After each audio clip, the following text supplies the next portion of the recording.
Namaskar. Today we will discuss about hints for tax planning in case of clubbing of income. I would like to share some tips. By applying such tips, we can minimize our tax liability in case of clubbing of income. Income tax हर व्यक्ति देना नहीं चाहता है, वो चाहता है कि उसका टैक्स कम से कम पे करें, तो वो हमेशा एग्जिस्टिंग एक्ट्स के, एग्जिस्टिंग रूल्स के, प्रोविजंस के लूप होल्स आइडेंटिफाई करता है और ऐसे रूल होल्स को आइडेंटिफाई करके अपनी टैक्स लायबिलिटी को कम करने की कोशिश करता है।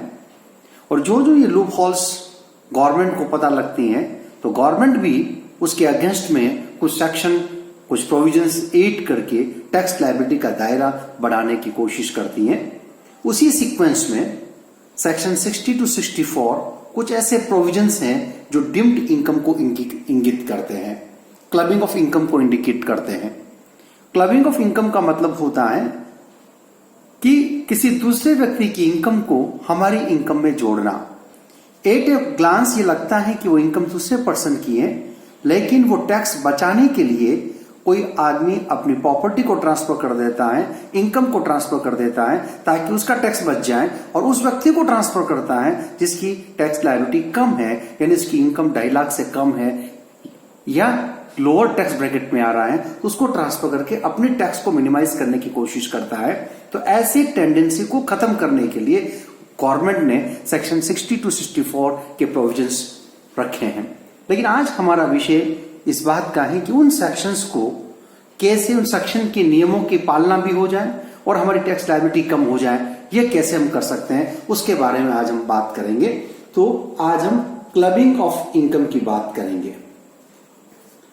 क्लबिंग ऑफ इनकम में दो बहुत इंपॉर्टेंट सेक्शंस हैं जो सबसे बड़ा प्रॉब्लम क्रिएट करता है, उसके बारे में हम बात करेंगे। एक तो स्पाउस के बारे में और एक सन्स वाइफ के बारे में और एक तीसरा माइनर चाइल्ड के बारे में। जहां तक हम स्पाउस के बारे में बात करें, स्पाउस हस्बैंड के लिए वाइफ हो गया, वाइफ के लिए हस्बैंड हो गए हैं। और स्पाउस के रिलेटेड 3 तरह के सेक्शंस बहुत इंपॉर्टेंट हैं इनकम टैक्स एक्ट के अंदर, जो क्लबिंग ऑफ इनकम के रूल्स एप्लीकेबल होती हैं। उसमें पहला सेक्शन आपका है सेक्शन 64(1)(2), सब सेक्शन 2। एक है सेक्शन 64(1)(4 और एक सेक्शन जो सबसे इंपॉर्टेंट है वो है 64(1)(7। क्लबिंग ऑफ इनकम के अंदर पहले मैं इस सेक्शन के बारे में बताऊंगा, उसके बाद मैं आपको बताने की कोशिश करूंगा इस सेक्शन को कैसे अवॉइड किया जा सकता है, उसके बारे में अपन बात करेंगे। तो पहले सेक्शन बात करते हैं, सेक्शन 64(1)(2) कब लगता है। यानी ये देखिए, when an individual is assessable in respect of remuneration of spouse। Section 64 ये इंडिकेट करता है कि कब स्पाउस का रिम्यूनरेशन इंडिविजुअल की इनकम में जुड़ जाएगा। पहले इसको समझ लीजिए। तो दे आर सर्टेन कंडीशंस, यानी इसमें यह प्रोविजन कहा गया है, स्पाउस का मतलब हस्बैंड और वाइफ से है, तो कभी कभी वाइफ की सैलरी की इनकम हस्बैंड की सैलरी की इनकम में जुड़ जाएगी। ये कब जुड़ेगी? तब जुड़ेगी जब सेक्शन 64(1)(2) एप्लीकेबल होगा। और सेक्शन 64(1)(2) कब एप्लीकेबल होता है, उसके लिए कुछ कंडीशंस हैं कि टैक्स पेयर इंडिविजुअल होना चाहिए। ये केवल इंडिविजुअल के लिए एप्लीकेबल होता है, फॉर्म कंपनी एस के लिए एलिजिबल नहीं होता है। तो tax payer should be individual. और दूसरा, he has a substantial interest in a concern, यानी उस इंडिविजुअल का उस कंसर्न के अंदर सब्सटेंशियल इंटरेस्ट होना चाहिए। और सब्सटेंशियल इंटरेस्ट तब माना जाता है जब उसकी, यदि वो कंपनी है तो उसके पास एटलीस्ट 20% शेयर्स हो, और यदि वो कंपनी नहीं है, अदर देन कंपनी है तो 20% प्रॉफिट में हिस्सा हो, तो हम कहेंगे such individual has a substantial interest. तो पहला इंडिविजुअल होना चाहिए और उस इंडिविजुअल का उस कंसर्न के अंदर, उस फर्म के अंदर सब्सटेंशियल इंटरेस्ट होना चाहिए, और जिसमें इंटरेस्ट है, सब्सटेंशियल इंटरेस्ट है, और उसमें स्पाउस नौकरी करती हो, या हस्बैंड है तो वाइफ, या वाइफ है तो हस्बैंड करता हो, तो स्पाउस इज एम्प्लॉयड, उसमें एम्प्लॉयड हो, तो उस केस का दीदी कंडीशंस पूरी हो जाती हैं, और उस स्पाउस का कोई प्रोफेशनल या टेक्निकल नॉलेज नहीं होना चाहिए, टेक्निकल नॉलेज नहीं होना चाहिए, कोई एक्सपीरियंस नहीं होना चाहिए। अब आप देखिए सेक्शन 64 ये कहता है कि एक इंडिविजुअल्स की स्पाउस की इनकम इंडिविजुअल में ऐड हो जाएगी यदि उस इंडिविजुअल का उस फर्म के अंदर सब्सटेंशियल इंटरेस्ट है, 20% से ज्यादा वोटिंग पावर है, या फिर उस कंसर्न में उसका स्पाउस एम्प्लॉयबल है, नौकरी करता है, और उसमें कोई प्रोफेशनल स्किल नहीं है, उसके पास कोई टेक्निकल नॉलेज नहीं है, कोई एक्सपीरियंस नहीं है, और वो नौकरी करता है, तो उस केस में सेक्शन 64 एप्लीकेबल होगा, और उस स्पाउस की जो सैलरी की इनकम है वो ट्रांसफर की इनकम में जुड़ जाएगी। अब देखिए क्या मतलब हुआ इसका। तो देखिए जैसे मान लीजिए मिस्टर एक्स हैं और मिस्टर एक्स की वाइफ मिसेस एक्स है, और एक रिलायंस इंडस्ट्री है। मिस्टर एक्स ने रिलायंस इंडस्ट्री के अंदर 20% शेयर एक्वायर्ड कर रखे हैं, तो हम ये कहेंगे मिस्टर एक्स का रिलायंस इंडस्ट्री में सब्सटेंशियल इंटरेस्ट है। अब मिस्टर एक्स, तो उसकी वाइफ इस रिलायंस इंडस्ट्री के अंदर अकाउंटेंट बन जाती है, और महीने का उसको 50,000 रुपए की सैलरी मिलती है, और Mrs X does not have any professional qualification, she is not a chartered accountant, is not a cost accountant, कोई प्रोफेशनल क्वालिफिकेशन नहीं है, she is MA in English, और she has been employed at Reliance industry as accountant. तो ये clear cut है कि उसके influence से ये अपॉइंट हुआ है, तो सेक्शन 64 एप्लीकेबल हो जाएगी। और 64(1) क्या करेगा, मिसेस एक्स की जो इनकम है 50,000, वो इनकम जुड़ जाएगी मिस्टर एक्स की इनकम में, 6 लाख रुपए उसकी में जुड़ करके फिर टैक्स का कैलकुलेशन होगा, यानी एक्स का, मिसेस एक्स का अलग से कैलकुलेशन नहीं करेंगे, मिसेस एक्स की सैलरी की इनकम काउंट करके इसमें आप ऐड कर देंगे, क्योंकि इसमें 20% वोटिंग पावर है, इसमें एम्प्लॉयड कर दिया, तो ये क्लबिंग रूल लागू होता है।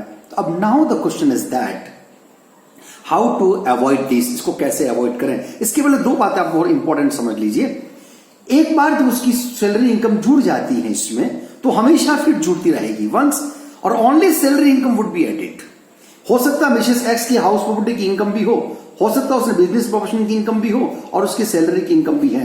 तो here 64(1)(2) is applicable to only for salary income, and only salary income would be included in this.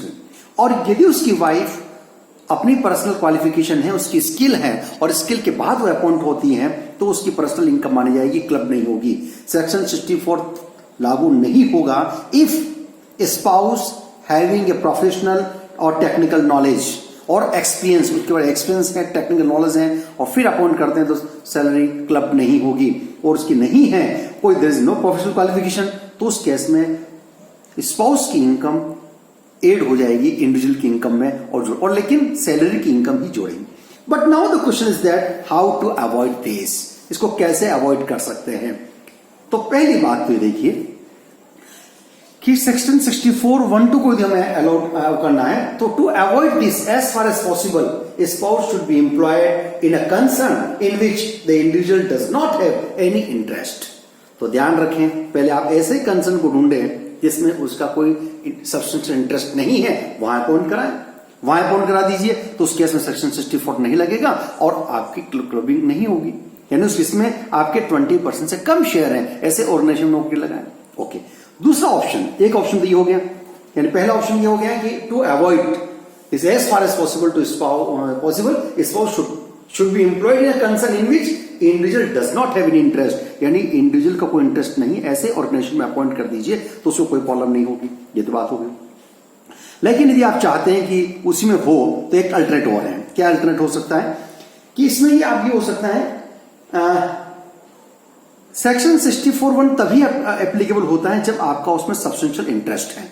जैसे एक कंपनी है XY लिमिटेड, और XY लिमिटेड में इंडिविजुअल का कोई इंटरेस्ट नहीं है, कोई इंटरेस्ट नहीं है, नथिंग है, उसने कोई नहीं कर रखा है, और इस XY लिमिटेड के अंदर उसने अपॉइंट कर दिया, राइट। अब ये XY लिमिटेड सब्सिडरी कंपनी है Y लिमिटेड की,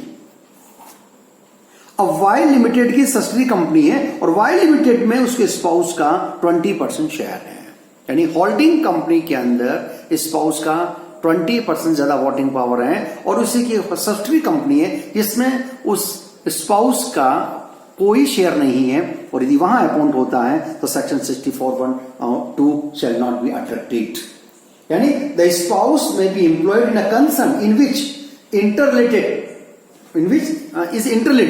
तो है with the concern in which the individual has substantial interest, यानी एक ऐसा ऑर्गेनाइजेशन जिसमें सब्सटेंशियल इंटरेस्ट है वहां अपने अपॉइंट नहीं किया है, जबकि उसके सब्सिडरी कंपनी में अपॉइंट कर दिया है जहां पर इंडिविजुअल का सब्सटेंशियल इंटरेस्ट नहीं है, तो सेक्शन 64(2) एप्लीकेबल नहीं होगी, क्योंकि जिस कंसर्न में वो नौकरी कर रही है या कर रहा है उसमें उसके 20% वोटिंग पावर या शेयर प्रॉफिट में शेयर नहीं है, इसलिए उसको हम सब्सटेंशियल इंटरेस्ट नहीं माना जाएगा और क्लबिंग नहीं होगी।